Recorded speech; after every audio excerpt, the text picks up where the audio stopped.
Salut, j'espère que tu vas bien. Alors aujourd'hui, je voulais te raconter une petite anecdote. Hier, j'étais dans une salle de musculation et il y a un gamin de 23 ans. J'ai mis justement ce petit commentaire sur Facebook qui me dit: je comprends pas, je suis sous-produit. Donc il a été chargé, comme on dit dans le milieu. Je suis beaucoup plus jeune que vous et pour autant, j'ai pas les mêmes bras que vous, j'ai pas le même volume musculaire et je suis pas aussi fort que vous. Alors c'est assez rigolo, donc j'ai répondu bien évidemment. Et ce que je lui ai dit, c'est déjà il y a une grosse différence. Tu t'entraînes depuis 2 ou 3 ans. Moi, ça fait plus de 45 ans. Ensuite, moi, j'ai une méthode. Toi, tu n'as pas de méthode. Troisièmement, très très important, tu n'as aucune connaissance en musculation, tu marches à l'instinct. Et quatrièmement, tu copies les programmes de musculation de tous les champions, notamment de l'IFBB, qui sont sous produits chimiques, qui sont doués et qui sont, on va dire, entraînés depuis très longtemps. Donc ça, c'est la base. Et en fait, j'ai réfléchi un petit peu et je me suis dit, il y a une énorme différence, c'est quand tu n'es pas dopé, tu dois t'entraîner de manière beaucoup plus rigoureuse, beaucoup plus disciplinée et très important, tu dois avoir une capacité à aller vraiment à l'échec. Alors c'est complexe parce que quand tu es dopé, tu peux t'entraîner beaucoup plus longtemps, je t'ai expliqué, tu as des capacités de récupération qui sont optimales, ce qui n'est pas le cas quand tu n'es pas dopé.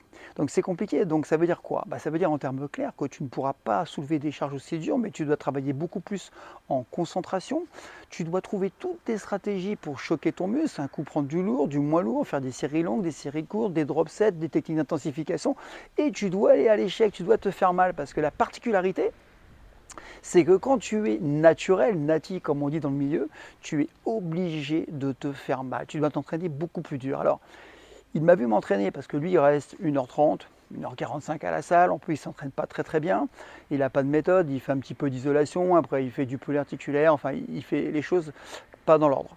Et alors, très important, quand il m'a vu m'entraîner, là, je faisais le travail des bras, ce que je fais assez rarement parce que je prends vite des bras. Il me dit, mais waouh, comment tu te fais mal?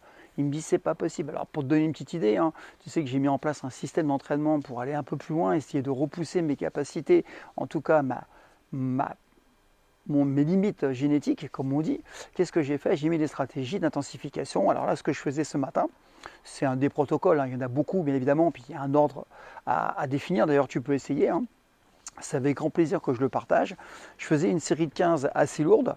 Alors 15 répétitions en curl à la barre, et aussitôt sans m'arrêter, donc c'était un biceps, hein, tu as bien compris, je travaillais en curl avec haltère incliné à 45 degrés sur le banc. Ah, bien sûr, j'ai pris assez lourd pour la première série de 15 répétitions en curl, et puis bien sûr j'ai pris beaucoup moins lourd quand j'étais en curl incliné. Et bien sûr le bras était à exploser. Et ce qui a été rigolo, il m'a vu aller à l'échec. Il me dit, mais tu te fais mal. Et je lui dis, oui, je vais prendre très peu de repos entre les séries parce que l'objectif, encore une fois, c'est de travailler sur l'intensité.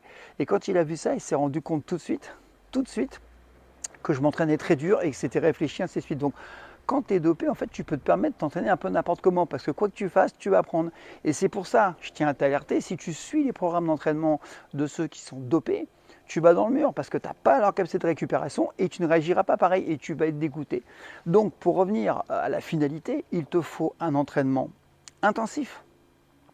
Il faut que tu varies à mort les séries, les répétitions, que tu changes les fourchettes sans arrêt, que tu sois capable encore une fois de récupérer au maximum. En fait, il faut vraiment que tu mettes des stratégies d'entraînement, de récupération pour essayer justement d'arriver à un niveau de certains dopés. Et ce qui est paradoxal, j'ai vu des gens qui étaient dopés, moins costauds aussi bien en force et moins volumineux que des gens qui n'étaient pas dopés. Parce que simplement celui qui est dopé s'entraîne un peu à l'instinct, on va dire, ou suit des programmes qui ne sont pas adaptés à lui, et celui qui n'est pas dopé, lui, est très rigoureux parce qu'il n'a pas le droit à l'erreur. Et c'est ça qui est beau. C'est pour ça que moi, je suis contre le dopage parce que bon, je connais les effets négatifs du dopage sur l'organisme, mais surtout, en fait, c'est tellement intéressant de repousser ses limites naturellement parce que du tout, tu dois réfléchir à des stratégies. Et ça, c'est formidable. C'est pour ça que je t'invite vraiment à ne pas te doper. Si tu es tenté, ne le fais pas parce que doper un jour, doper toujours, hein, on connaît bien.